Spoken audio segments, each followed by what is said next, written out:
안녕하세요. 노후재무 설계와 퇴직연금 제도에 대해 안내해드릴 아나운서 이혜솔입니다. 국내 경기 회복이 늦어지면서 중소사업장 사업주와 근로자들의 고민이 늘고 있습니다. 1997년 외환위기 때 IMF 관리체제를 혹독하게 겪은 기억 때문에 우리는 경제 위기 때마다 사업장들이 줄지어 도산하고 퇴직금조차 제대로 받지 못한 수많은 근로자들이 실직의 고통에 놓였던 일들이 떠오릅니다. 지금 여러분들의 퇴직금은 안전한가요? 퇴직금을 받지 못하는 위험을 없애고 고령사회에서 국민들이 가난한 노후에 시달리지 않게 하기 위해서 우리나라는 2005년 말 퇴직연금 제도를 시행했습니다. 13년이 흐른 2018년 말을 기준으로 퇴직연금 적립금 규모는 190조 원을 넘어섰습니다. 도입한 지 30년이 지난 국민연금 적립금이 700조 원 규모임을 고려하면 최근 퇴직연금 증가세는 괄목할 만합니다. 하지만 속사정은 좀 다릅니다. 안정적인 노후자금 활용으로 노후를 대비할 수 있다는 장점에도 불구하고 2017년 말을 기준으로 상용 근로자의 퇴직연금 가입률은 50%를 겨우 넘어섰습니다. 퇴직연금 제도에 대해 잘 알지 못하거나 어떤 점에서 이득이 되는지 확신이 서질 않는 경우가 아직까지 많기 때문인데요. 심지어 300인 이상 기업의 도입률은 90%를 상회한 반면 30인 미만 사업장의 도입률은 여전히 4분의 1에 못 미치는 23.9%에 머무르고 있습니다. 사업장 규모가 작을수록 고용이 불안정할수록 소득이 낮을수록 퇴직연금 가입률이 낮은 부익부 빈익빈 현상이 나타나고 있는 겁니다.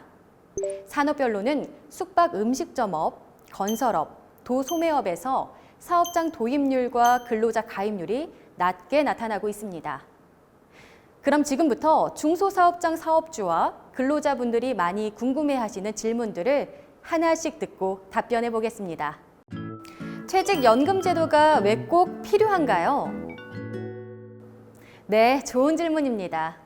월급 타서 한 달 먹고 살기도 힘든데 왜 복잡한 퇴직연금까지 도입해야 하냐고 많이들 물으십니다. 가장 큰 이유는 우리나라가 급격하게 고령사회로 변하고 있는데 노후 준비는 안 되어 있기 때문입니다. 우리나라는 고령화 속도가 OECD 경제협력개발기구 36개 국가 중에서 1위입니다. 2017년에 이미 65세 이상 노인 인구 비율이 14%를 넘어서서 고령사회가 됐는데 2025년이면 노인 인구 비율이 20% 이상인 초고령사회가 된다고 합니다. 유엔은 2009년 세계 인구 고령화 보고서를 내면서 100세 장수가 보편화하는 시대의 인류를 호모 헌드리드라고 이름 지었습니다. 우리나라는 2020년, 내년이죠. 100세 시대에 접어듭니다. 한 해 사망자 나이 가운데 가장 많은 값을 최빈 수명 또는 최빈 사망 연령이라고 하는데 전문가들은 우리나라 최빈 사망 연령이 2020년에 90세를 넘어설 것으로 전망합니다. 그런데 우리나라 노후 준비 수준은 OECD 36개 국가 중에서도 꼴찌입니다. 2018년 실시한 국민 노후 보장 패널 조사에 따르면 응답자들은 노후에 필요한 최소 생활비가 부부 기준으로 176만 원, 적정 생활비가 243만 원이라고 답했고 50세 이상 가구 중에서 절반이 넘는 53.9%가 노후 준비가 충분하지 않다고 대답했습니다.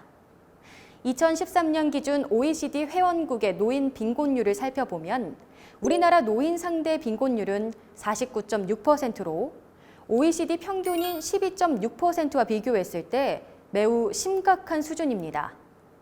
상대 빈곤율은 가구 소득이 중위소득의 50% 미만인 가구의 비율을 말하며 중위소득은 모든 가구를 소득 순서대로 줄을 세웠을 때 정확히 중간에 있는 가구의 소득을 뜻합니다.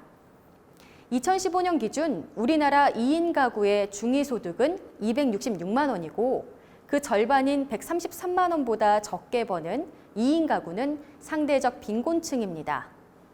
여러분은 노후 준비를 어떻게 하고 계십니까? 아마도 여러분은 우리나라에서 형제 자매들이 부담해서 부모님을 모시는 마지막 세대이자 자식들로부터 공양받기를 크게 기대하지 않는 첫 번째 세대일지도 모릅니다. 노인 빈곤율이 낮은 OECD 선진국들은 모두 퇴직연금이 잘 정착된 나라들입니다. 이제 내 노후 준비를 스스로 하기 위해서는 퇴직연금이 필요합니다. 국민연금도 있고 기초연금도 있고 주택연금도 있다는데 퇴직연금 제도까지 꼭 가입해야 하나요? 우리나라는 이미 OECD가 권고하는 다층 연금 체계를 갖추고 있습니다. 공적 연금인 기초연금과 국민연금이 있고 중공적 연금인 퇴직연금, 그리고 사적연금인 개인연금과 주택연금으로 구성되어 있습니다. 하지만 제도를 모두 갖추고 있다고 해서 국민들의 노후 생활비가 저절로 보장되는 것은 아닙니다. 안정적인 노후 설계를 위해서는 퇴직연금 설계가 매우 중요합니다. 금융감독원 통합연금 포털 사이트에서는 지금까지 개인이 가입한 국민연금, 퇴직연금, 개인연금을 비롯해 공무원연금, 사학연금, 군인연금 등 모든 연금을 쉽게 확인할 수 있습니다. 뿐만 아니라 개인이 가입한 모든 연금의 납입액 및 예상 수령액을 알려주는데요. 회원 가입을 하면 국민연금은 즉시, 퇴직연금과 개인연금은 조회 신청 후 3일 뒤 확인할 수 있습니다. 또한 국민연금관리공단이 주기적으로 가입자에게 통보하는 월 예상 연금액을 기초로 직접 계산해 볼 수도 있습니다. 뿐만 아니라 해당 사이트에서는 여러분이 직접 노후 재무를 설계해 볼 수도 있도록 표준적인 노후 설계 시스템을 무료로 제공하고 있으니까요. 활용해 보시기 바랍니다. 퇴직연금을 제외한 연금 체계에 대해 좀 더 자세히 살펴보겠습니다. 기초연금은 2021년부터 소득 하위 70%까지 월 30만 원을 수령할 수 있습니다. 국민연금은 소득과 가입 기간에 따라 연금 수급액이 달라지는데 10년 이상 가입한 1969년 이후 출생자는 65세부터 사망할 때까지 노령연금 수급 대상입니다. 예를 들어 월 소득 평균액 300만 원인 사람이 30년간 국민연금에 가입했을 때 수령액은 약 월 80만 원입니다. 100세까지 산다면 65세부터 35년간 연간 960만 원씩 총 3억 3,600만 원을 받는 셈입니다. 은퇴 세대가 노후에 받을 수 있는 월급은 하나 더 있습니다. 살고 있는 집을 담보로 매달 월정액을 받는 주택연금입니다. 통계청 가계금융복지조사에 따르면 2017년 기준 부동산 등 실물 자산이 전체 자산의 80.8%에 달했습니다. 한국 가계자산 포트폴리오에서 부동산이 차지하는 비중이 압도적인데 바로 그 집을 노후 설계의 바탕으로 삼는 것입니다. 화면은 주택금융공사에서 제공하는 주택연금 상품의 월 지급금 예시표입니다. 예를 들어 만 70세인 사람이 평가액 3억 원의 주택을 담보로 제공하면 매월 약 89만 5천 원씩 종신연금을 받을 수 있습니다. 주택금융공사는 매년 한 차례 주택 가격 상승률과 생존 확률 등 변수를 감안해 수령액을 조정하는데요. 이에 맞춰 일단 연금액을 정하고 나면 가입 기간 내내 불변입니다. 집값이 오르거나 떨어져도 가입 당시 약속한 연금액을 그대로 받습니다. 금융감독원 통합연금 포털에서 본인의 연금 정보를 확인하시면 현재의 노후 준비 상태를 파악할 수 있는데요. 예를 들어 자신에게 필요한 적정 노후 생활비를 부부 기준으로 월 250만 원 정도라고 생각하는 40세의 근로자가 65세 이후 은퇴를 하고 싶다고 가정해 봅시다. 이 근로자 부부가 65세 이후에 받을 수 있는 기초연금, 국민연금, 개인연금, 주택연금, 기타 수입의 월 예상 수입 합계가 250만 원에 미달한다면 이 근로자 부부는 어떻게 해야 할까요? 퇴직연금으로 부족한 월 예상 수입을 보충하거나 은퇴 시기를 65세 이후로 늦춰야 할 겁니다. 제때 은퇴를 해서 안정적인 노후 생활을 도모하려면 퇴직연금을 설계하는 것이 무엇보다도 중요하다는 걸 아실 수 있겠죠? 우리나라 퇴직연금 제도에는 어떤 것들이 있나요? 우리나라 퇴직연금제도는 크게 확정급여형인 DB형, 확정기여형인 DC형, 개인 퇴직연금형인 IRP형, 그리고 DB형과 DC형을 함께 가입하는 혼합형으로 나눌 수 있습니다. DB형과 DC형은 사업주가 근로자의 퇴직급여 지급 재원을 외부 금융기관에 적립하고 적립된 재원을 사업주 또는 근로자가 운용해 근로자가 퇴직 후 연금 또는 일시금으로 받아 쓸 수 있도록 하는 제도이며 IRP형은 이직이나 퇴직 시 받은 퇴직급여를 통산해 적립하거나 본인 부담으로 추가 납입한 자금을 만 55세 이후 연금화할 수 있도록 하는 제도입니다. 근로자 수 10인 미만인 사업장에서는 IRP 특례에 따라 개별 근로자의 동의를 받아 퇴직연금 규약 없이 IRP를 도입할 수 있으며 2017년 7월 이후에는 자영업자를 비롯한 모든 취업자가 IRP를 가입할 수 있도록 시행령을 개정했습니다. 지금부터는 DB형과 DC형, IRP형에 대해 하나씩 살펴보겠습니다. 먼저 확정급여형인 DB형 제도의 특징입니다. DB형 퇴직연금제도는 근로자가 퇴직 시 받을 퇴직급여가 근속 연수와 평균 임금에 따라 확정되는 제도를 말하는데요. 근로자는 퇴직 시 확정되는 퇴직급여를 연금 또는 일시금으로 수령할 수 있습니다. 기업은 예상 퇴직급여의 90% 이상을 금융기관에 적립하여 운영하며 이에 따른 운용성과는 기업에게 귀속됩니다. 따라서 기업 특성에 맞지 않는 투자성 상품으로 운영할 경우 기업 전체에 큰 위험을 안길 수도 있으니 주의해야 합니다. 다음은 확정기여형인 DC형 제도의 특징입니다. DC형 퇴직연금제도는 기업이 매년 그해 근로자별 임금 총액의 12분의 1 이상을 금융회사에 적립하는 제도를 말하는데요. 기업이 적립금을 운용하는 DB형과는 달리 근로자는 자기 책임하에 적립금을 운용하며 근로자가 원하면 근로자 스스로 추가 적립도 가능합니다. 따라서 근로자 자신이 선택한 퇴직연금 상품의 운용 성과에 따라 퇴직급여가 달라지게 되는데요. 퇴직 시 DB형과 마찬가지로 퇴직급여를 연금 또는 일시금으로 수령할 수 있습니다. 다음으로 개인별로 퇴직급여를 넣어두는 연금 계좌를 뜻하는 개인형 퇴직연금 IRP 제도의 특징입니다. 근로자는 이직하거나 퇴직 시 받은 퇴직급여의 일시금을 IRP 계정으로 이전하게 되는데요. 다만 소득이 낮고 근속 연수가 짧아 퇴직급여가 300만 원 이내인 경우에는 이전하지 않아도 됩니다. 가입자는 자율적으로 적립액을 추가 납입할 수 있는데요. 납입 한도는 연간 1,800만 원이고 최대 700만 원까지 세액 공제 대상이 됩니다. 또한 DC형과 동일하게 근로자가 금융상품을 선택해 적립금을 스스로 운용합니다. 다음으로 DB형과 DC형을 함께 가입하는 혼합형 제도의 특징에 대해 살펴보겠습니다.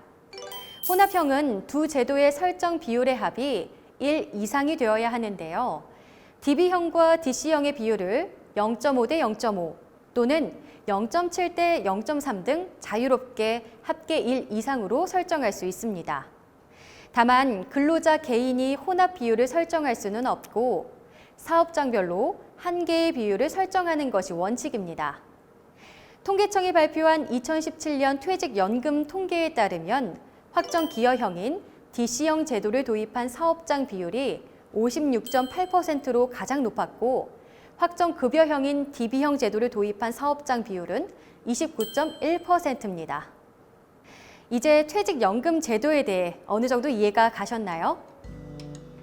퇴직연금을 활용해서 노후 재물을 어떻게 설계하는지 더 구체적으로 설명해 줄 수 있나요? 네, 노후 재물은 크게 4단계로 설계할 수 있습니다. 첫째, 은퇴 연령과 월 단위 필요한 노후 자금 목표를 정하는 단계. 둘째, 내 현재 노후 준비 상태를 파악하는 단계. 셋째, 내 노후 준비 수준을 측정, 평가하고 퇴직연금 자산 목표를 설정하는 단계. 넷째, 퇴직연금 자산 목표 달성 방안을 마련하는 단계입니다. 결혼해서 자녀를 두고 있는 외벌이 50세 근로자가 65세 이후 은퇴를 하고 싶다고 가정하고 노후 재무를 설계해 보겠습니다. 이분은 65세 은퇴 이후에 자기 부부에게 필요한 적정 노후 생활비를 월 250만 원으로 생각하고 목표를 잡았습니다. 지금까지 부부가 가입한 연금 정보는 금융감독원 통합연금 포털에 가입해서 확인하시면 되는데요. 2021년 기준 소득 하위 70%라는 가정하에 부부가 받는 기초연금은 월 60만 원, 월 소득 평균액 300만 원 가정하에 30년간 국민연금에 가입했을 때 수령액은 월 80만 원으로 합산해 보면 월 140만 원입니다.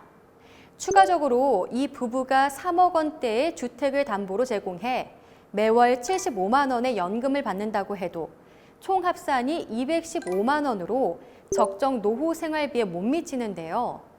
은퇴 후 안정적인 생활에 필요한 노후 연금 자산을 마련하는 핵심적인 방법, 바로 퇴직연금을 은퇴 설계의 상수로 여기는 게 가장 중요합니다.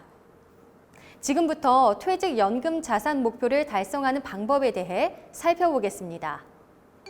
65세 이후 월 35만 원의 퇴직연금 자산 목표로 가정했을 때 은퇴 시점에 필요한 퇴직연금 자산액은 월 35만 원씩 26년 동안 매달 받으시려면 총 1억 920만 원입니다. 50세를 기준으로 65세까지 15년간 은퇴 시점의 퇴직연금 자산을 달성하려면 매년 728만 원의 적립이 필요한 셈입니다. 퇴직연금 외에도 노후연금 자산을 추가로 마련하는 방법은 다양합니다. 첫째, 배우자가 국민연금 미가입자라면 이미 가입을 통해 부부의 국민연금 수령액을 늘릴 수 있습니다.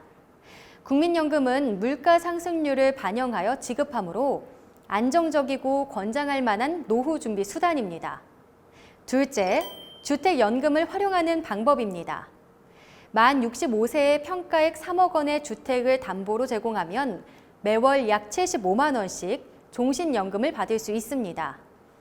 그 밖에 개인연금을 추가로 납입하거나 임대수익 등 또 다른 자산 마련 방법을 모색할 수도 있습니다. 65세 이후 월 80만 원의 퇴직연금 자산을 목표로 가정해 볼까요? 은퇴 시점에 필요한 퇴직연금 자산액은 월 80만 원씩 26년 동안 매달 받으시려면 총 2억 4,960만 원입니다. 50세를 기준으로 65세까지 15년간 은퇴 시점에 퇴직연금 자산을 달성하려면 매년 1,664만 원의 적립이 필요한 셈입니다. 이른바 노동 없이 받는 월급이라고 불리는 퇴직연금은 은퇴 후 안정적인 생활에 필요한 노후 연금 자산을 마련하는 핵심적인 방법입니다. 세액 공제, 과세 이연, 운용 수익 비과세, 투자원금 증대 효과, 연금 소득세 감면 등을 최대한 활용하면 퇴직연금은 안정적인 노후 재무 준비에 가장 좋은 방법입니다. 퇴직연금 자산을 운용하는 금융상품은 어떤 것들이 있나요? 현행 퇴직연금 제도에서는 퇴직연금 자산의 안정적 운용을 위해 퇴직연금 자산 운용 상품을 원리금 보장형 상품과 실적 배당형인 원리금 비보장 상품으로 구분하고 있으며 원리금 비보장 상품에 대해서는 투자 한도를 설정하고 있습니다. 지금부터는 원리금 보장형 금융상품과 원리금 비보장 금융상품의 운용 방법을 살펴보고 원리금 비보장 금융상품 종류별 투자 한도를 알아보겠습니다. 화면에서 보시는 표는 퇴직연금제도 적립금 운용의 안정성과 근로자 수급권 보장을 위해 투자 가능한 금융상품들입니다. 원리금 보장형 운용 방법으로는 금융기관이 원리금 지급을 보장하는 금융상품과 정부나 공공기관이 원리금 지급을 보장하는 국채증권, 통화안정증권, 정부 보증채권 등이 있습니다.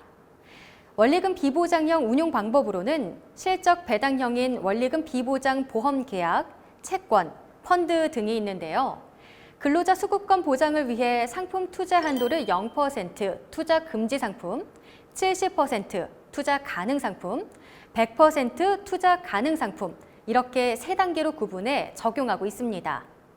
원리금 보장형 상품은 약정 만기별로 원금과 약정 이율을 100% 보장하는 상품으로 위험성도 낮지만 수익성도 낮습니다. 우리나라는 현재 근로자 개인이 법률적 수익자인 DC형과 IRP 원리금 보장 상품에 대하여 예금자 보호법에 따른 예금자 보호 제도를 적용하고 있는데요. 현재 1인당 보호 금액은 원금과 소정의 이자를 합해 예금자 1인당 최고 5천만 원입니다. 실적 배당형인 원리금 비보장 상품은 상품이 투자하는 대상, 자산의 종류에 따라 채권형, 주식형, 채권 혼합형, 주식 혼합형 등으로 구분하고 있습니다. 일반적으로 투자 대상 자산의 종류에 따라 위험도가 결정되며 기대 수익이 높을수록 투자 위험이 높아지고 원금 손실의 위험도 있습니다.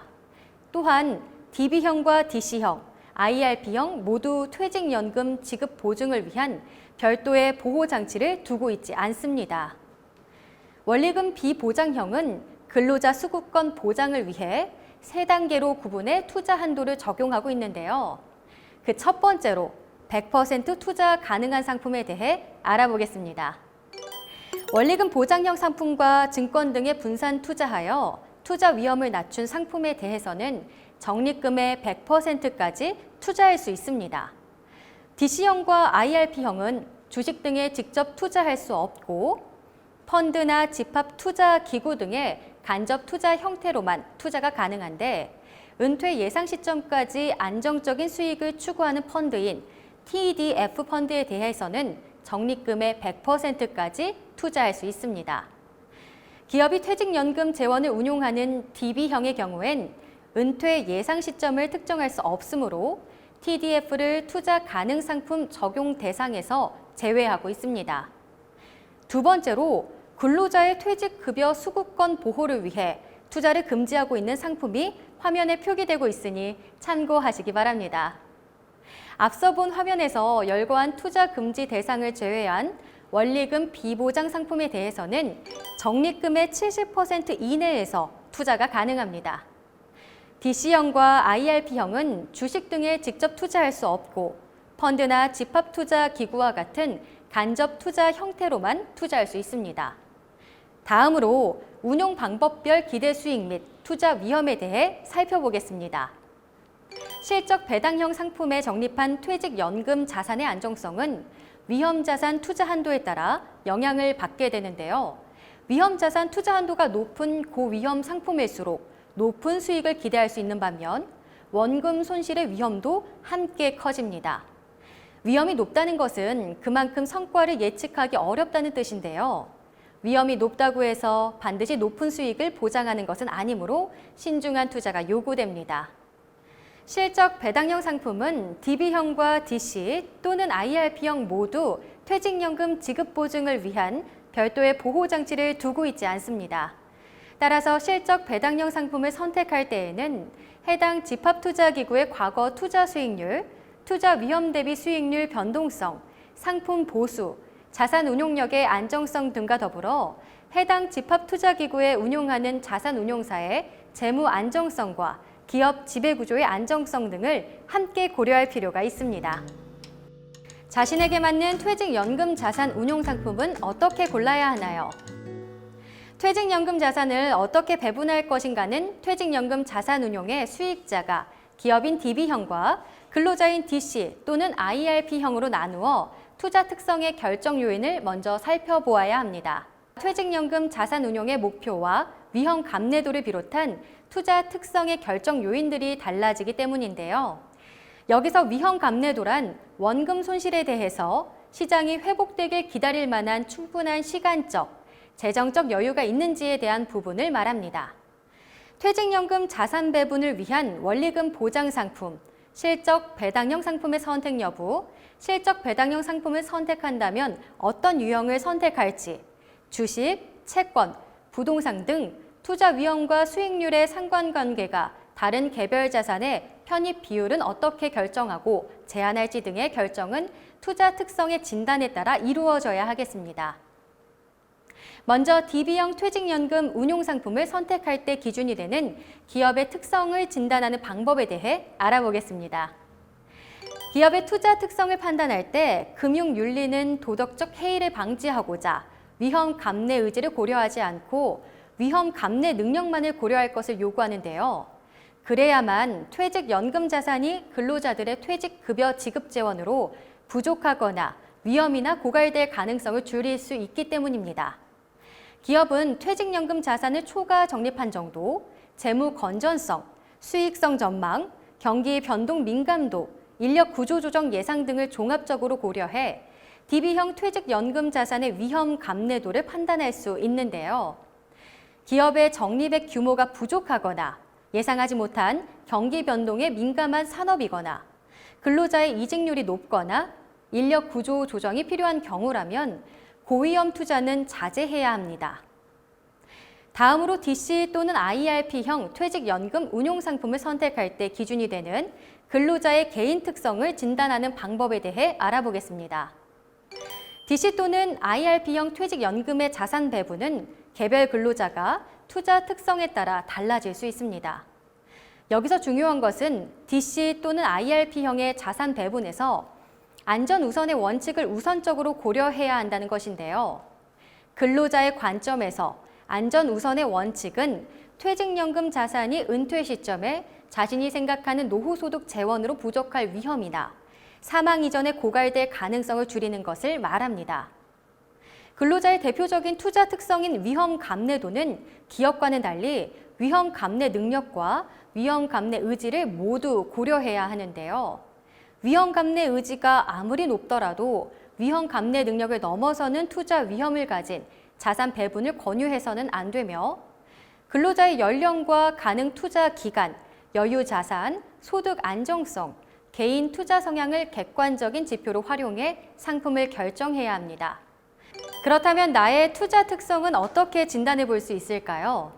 앞서 근로자의 위험 감내도는 위험 감내 능력과 위험 감내 의지를 모두 고려해야 한다고 했는데요. 먼저 개인별 위험 감내 능력의 객관적인 지표는 투자 가능 기간과 기대하는 퇴직연금의 기대 수입 대비 예상 적립 금액의 규모가 대표적입니다.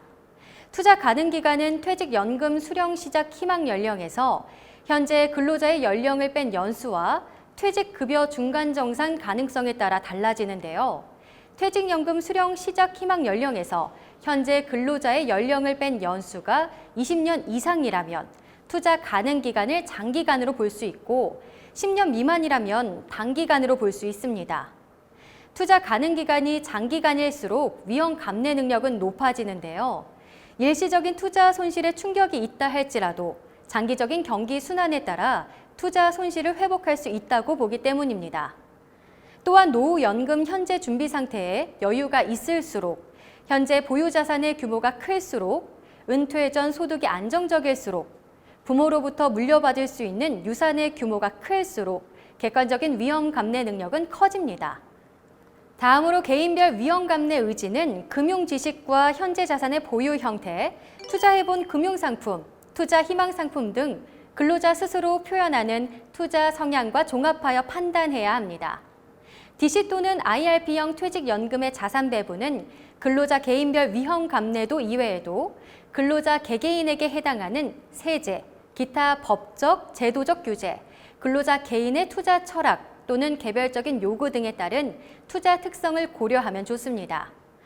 앞서 측정해본 자신의 위험 감내 능력과 위험 감내 의지를 바탕으로 자신의 투자 특성을 최종 판단해 볼까요?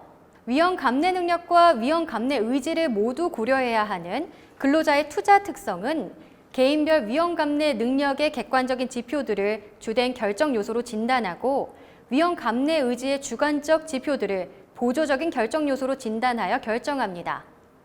이 말은 위험 감내 의지가 아무리 높더라도 위험 감내 능력을 넘어서는 투자 위험을 가진 자산 배분을 권유해서는 안 된다는 뜻입니다. 화면에 보이는 표를 통해 보다 자세히 살펴보겠습니다. 나의 위험 감내 능력은 30점 미만으로 낮은데 나의 위험 감내 의지가 그보다 다소 높은 중간 단계에 있다면 어떻게 해야 할까요? 이때는 나의 위험 감내 능력에 맞추어 저위험, 저수익의 원리금 보장 상품을 선택하는 것이 현명한 방법이겠죠?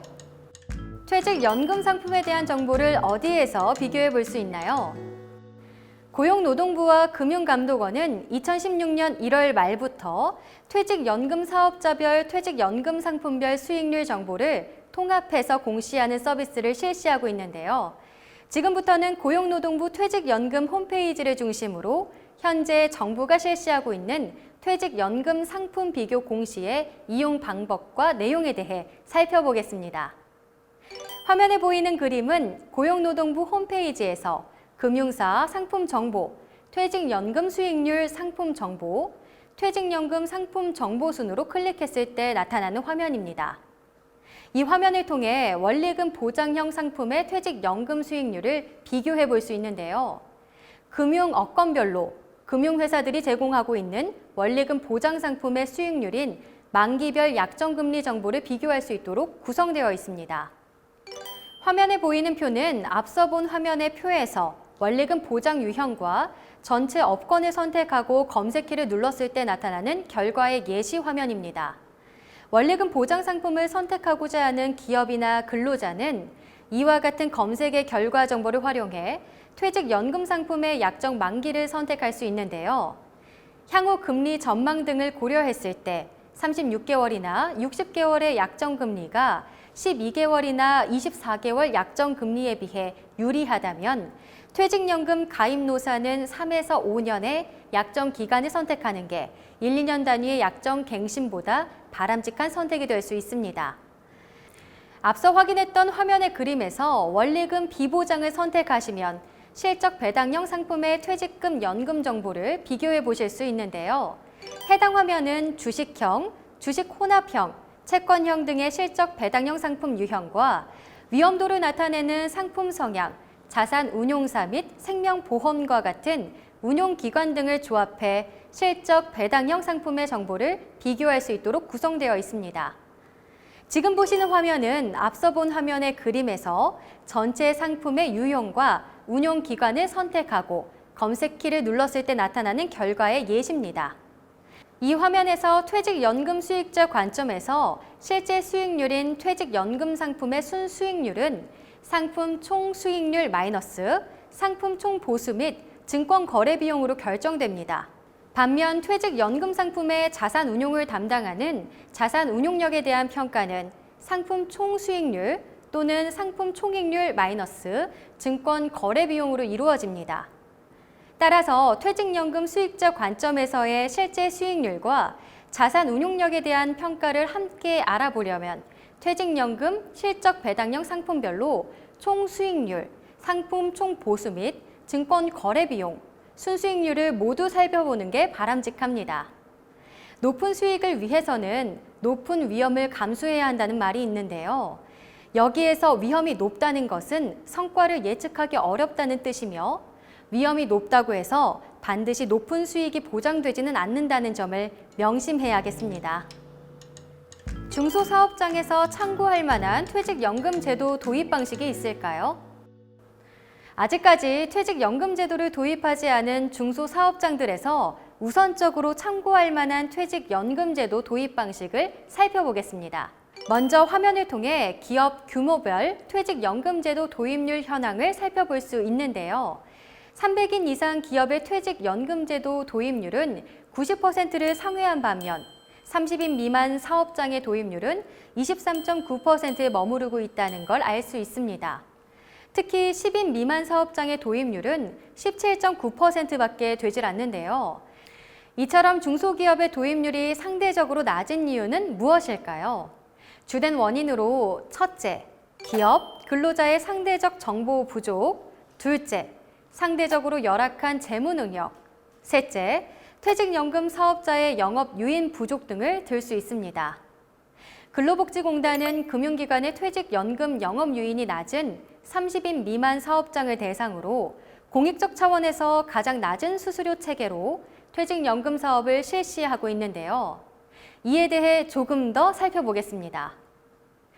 화면에서 보시는 표는 2018년 8월 기준으로 근로복지공단이 제공하는 퇴직연금 원리금 보장 상품의 약정 금리입니다.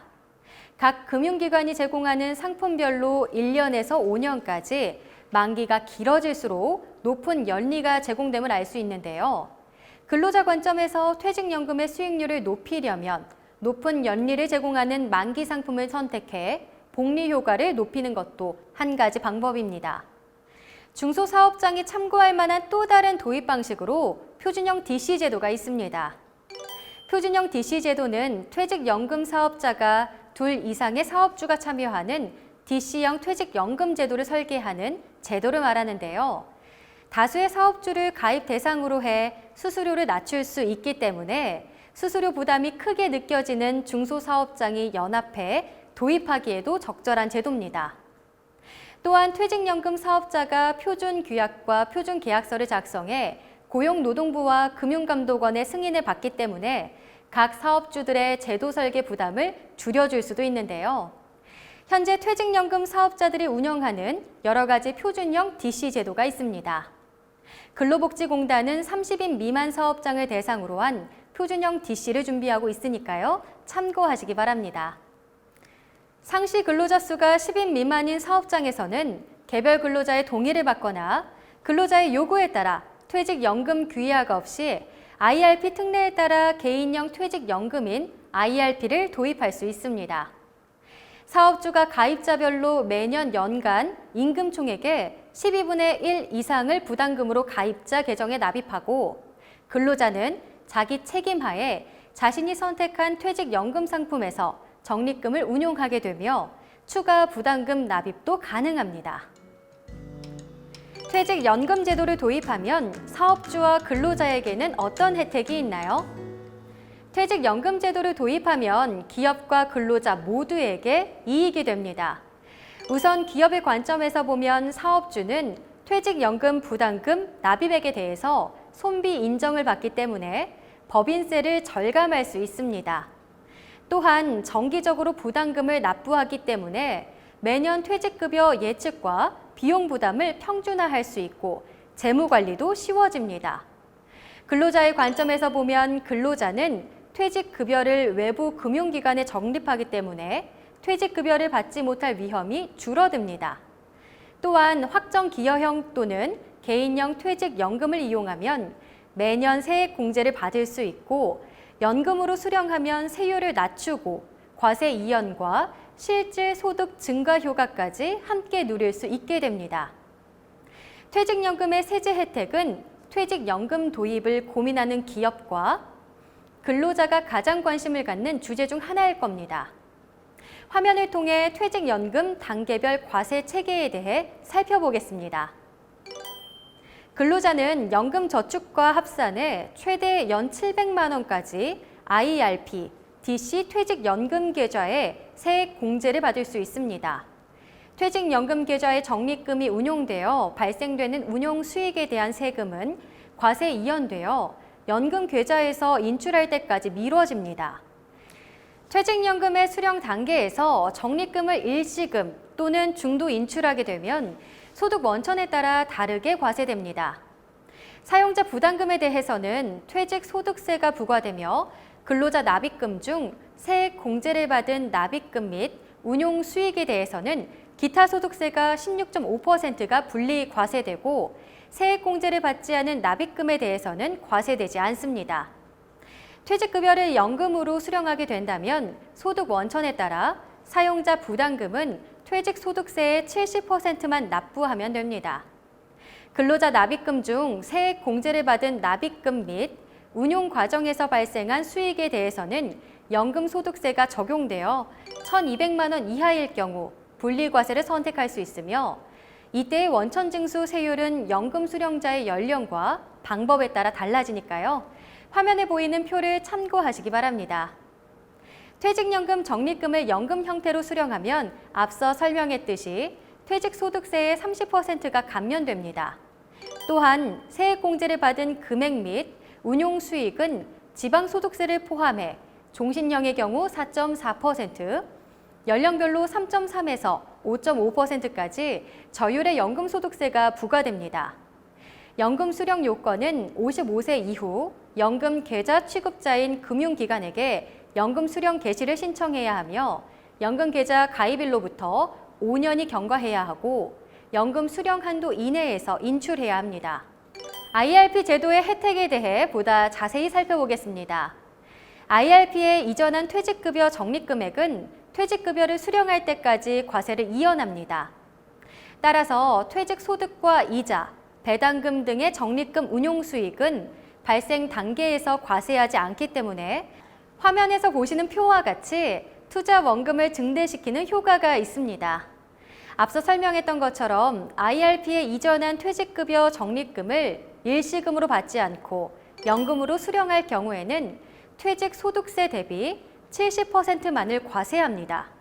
즉, 퇴직소득세율이 3.55%인 가입자라면 연금으로 수령할 때 실효세율은 2.48%로 낮아집니다. 일반적으로 연금저축의 세액 공제 한도는 총 400만 원입니다. 이 경우 연소득이 5,500만 원 이하인 근로자가 만약 연금저축 연간 납입액이 400만 원을 초과하더라도 세액 공제는 66만 원에 머무릅니다. 하지만 DC 및 IRP를 합한 퇴직연금에 대한 세액 공제 한도는 총 700만 원으로 늘어났기 때문에 이 경우 동일한 근로자가 DC형 또는 IRP형 퇴직연금에 연간 700만 원을 납입했다면 세액 공제를 115만 5천 원까지 받을 수 있습니다. 다음으로 퇴직연금 제도를 도입했을 때 사업장에서 받는 세제 혜택에 대해 알아보겠습니다. 기업은 화면에서 보이는 그림과 같은 절차를 거쳐 법인세 세액을 산출하게 되는데요. 퇴직연금 부담액에 대해서는 손비 인정을 받기 때문에 법인세 산출 세액을 감소시킬 수 있습니다. 퇴직급여 충당금은 회계상 비용으로 처리될 것 같지만 직원들에게 직접 지급되지 않기 때문에 법인세법상에서는 당기 송금에 불산입하여 비용을 유보시키고 퇴직금으로 직접 지급될 때 비로소 세법상 비용으로 인식됩니다. 다만 이를 퇴직연금 부담금으로 납부하여 적립하게 되면 DB의 경우에는 퇴직급여 충당금 한도 이내의 금액은 송금으로 인정되고 DC의 경우 납입한 부담금액 전액이 송금으로 인정되기에 각 사업 연도 소득 금액과 과세 표준을 낮춤으로써 법인세 산출세액을 감소시키는 데 기여할 수 있습니다. 기업이 퇴직연금 제도를 도입하지 않았을 때와 도입 시 과세 표준에 대한 법인세 차익을 비교해 보겠습니다. 예를 들어 기업에서 120억 원의 과세 표준이 발생했을 때 확정급여형인 DB를 도입한 기업의 경우 20억 원을 퇴직연금으로 적립했다고 한다면 20억을 제외한 100억 원에 대한 금액만 법인세율을 곱하기 때문에 DB를 미도입한 사업장보다 법인세를 4.4억 원 절감할 수 있게 됩니다. 다음으로 퇴직연금 가입자의 퇴직급여 지급과 원천징수에 대해 알아보겠습니다. DB의 경우 원천징수 의무자는 기업입니다. 따라서 퇴직소득 원천징수 영수증의 작성과 신고, 납부, 원천징수 이행 상황신고서, 지급명세서의 작성 및 신고 업무는 기업이 수행해야 합니다. 반면 DC형의 경우 원천징수 의무자는 퇴직연금 사업자입니다. 따라서 DC형에서는 임직원의 퇴직 시 기업은 별도의 세무 업무가 불필요합니다. 퇴직연금 제도는 퇴직으로 인한 퇴직급여 지급 사유가 발생하면 가입자가 지정한 IRP 계좌로 이전하는 것을 원칙으로 합니다. 퇴직급여 전액이 IRP로 이전되는 경우 그 시점에 발생한 퇴직소득세의 납부는 인출 시점까지 과세 이연됩니다.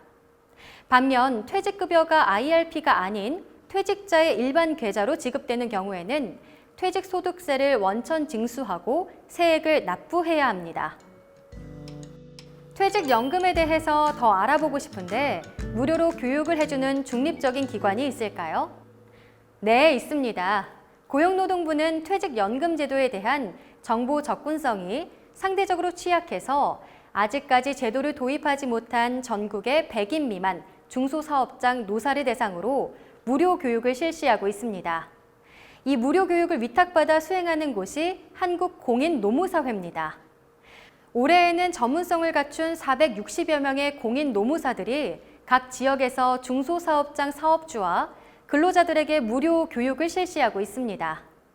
집체교육을 들은 사용자와 인사, 노무, 재무, 회계 담당자들께서는 자신의 사업장 근로자들에게 필요한 교육 내용을 총 9개의 선택 과목 중에서 선택해 방문 교육을 요청하실 수가 있는데요.